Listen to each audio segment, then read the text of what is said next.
But the splash tomorrow, a great exclusive by David Crowe. Young give up on housing dream as living costs start to bite.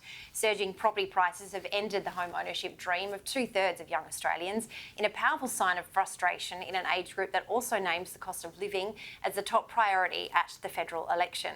With experts warning of a housing crisis, younger voters are giving up on the idea of buying their first home, despite assurances from Prime Minister Scott Morrison and Labor leader Anthony Albanese about policies to making housing more affordable.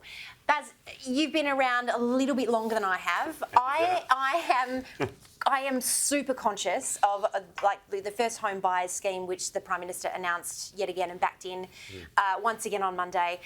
Look, deposits of 5%, 2% for single income families and single parents, that scares the bejesus out of me, because it's all well and good to get a home loan. The minute those interest rates start to peak a little bit, that's when things get tight. Yeah, and we all understand the great Australian dream. We grew up with it, our parents grew up with it, their parents grew up with it.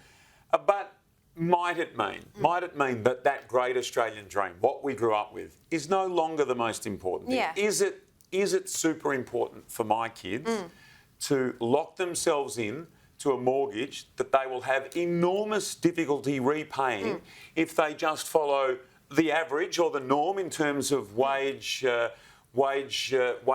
across their lifetime?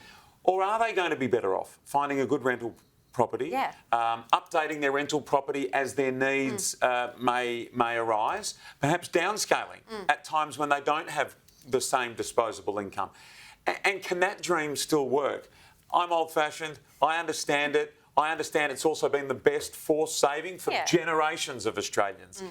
But maybe what was once dear to all of us is no longer going to be as important.